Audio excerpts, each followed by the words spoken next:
Hey, this video is to show you the explanation for the cell transport lab report, and I'm sorry that your internet wasn't working properly, but we're going to go through and make a short video just to explain how this works and hopefully answer some questions. Ms. Yates is your lab instructor, but I saw your email before she did, so I'm going to help you with it, which I don't mind at all.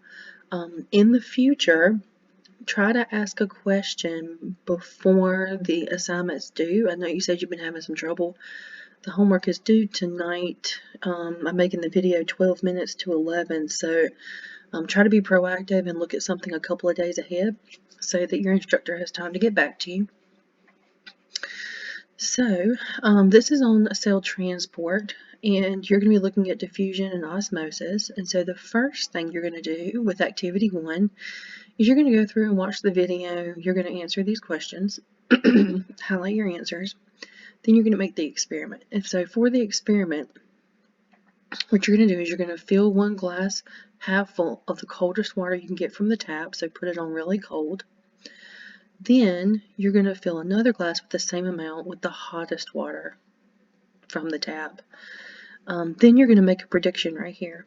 Okay, and you're going to write in a complete sentence, do you think that temperature is going to make a difference in the diffusion or the movement of the food coloring, the dye that you chose to use?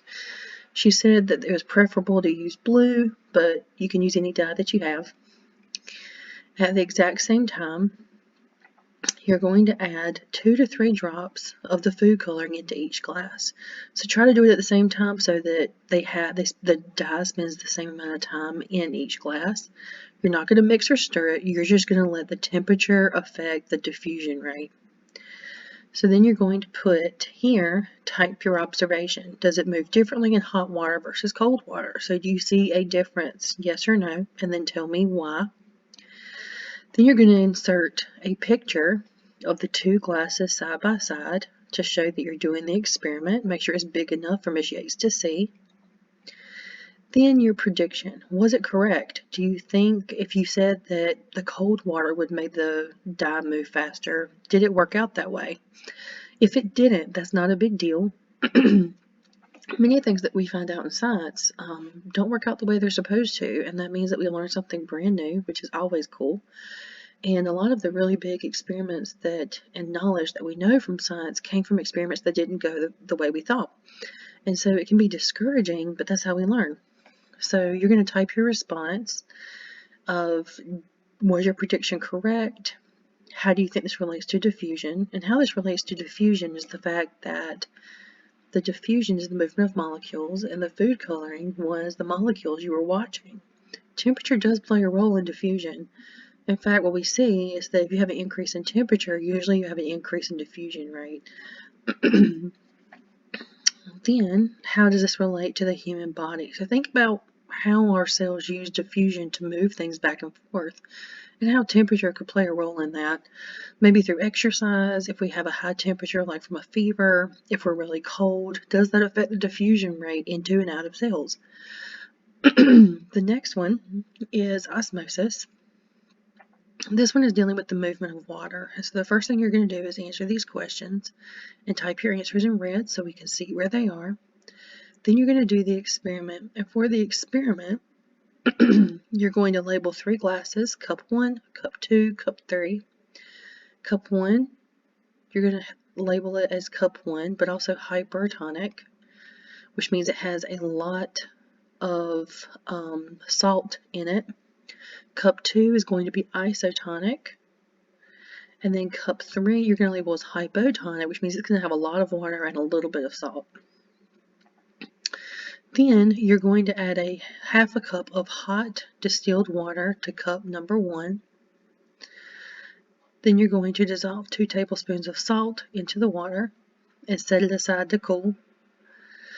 Then in cup 2, you're going to dissolve half a teaspoon of salt and half a cup of hot water. Set it aside to cool. The third cup, you're going to pour half a cup of distilled water in the juice glass. And there's not any salt that you're adding to it. That's representing hypotonic. And what you're doing is you're creating 3 different environments. Then you're going to cut a potato about 2 centimeters by 2 centimeters by 2 centimeters, so maybe an inch by an inch by an inch. And you want to make sure the potato slices are about the same size, so that doesn't affect the experiment.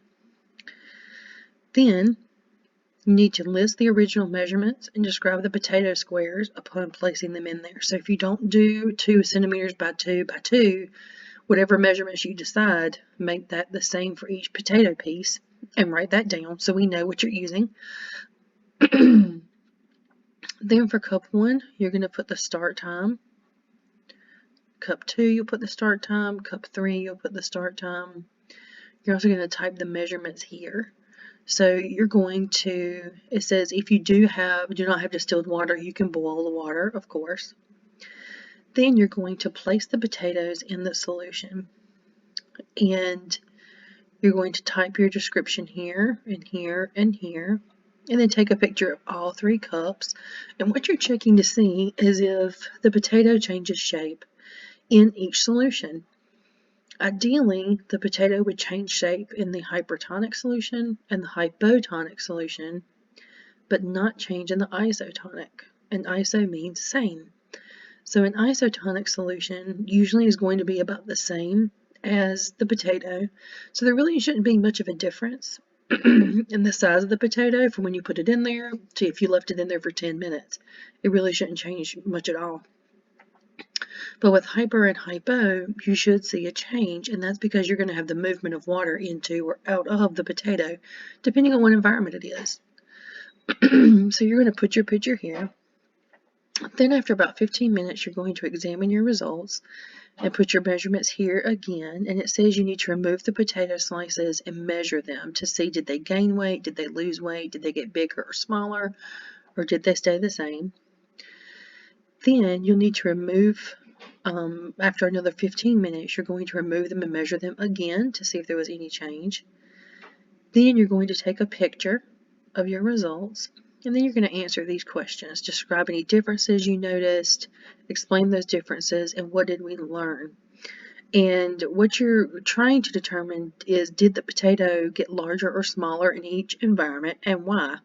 And it has to do with how water is moving in or out of the potato in reference to that really salty or really basic water solution, depending on what cup it was put into. So those are the results that you're going to be looking for. Hopefully this video helps you understand that process. Again, if you have questions, let me know. You can also let Ms. Yates know. And I hope you have a good night.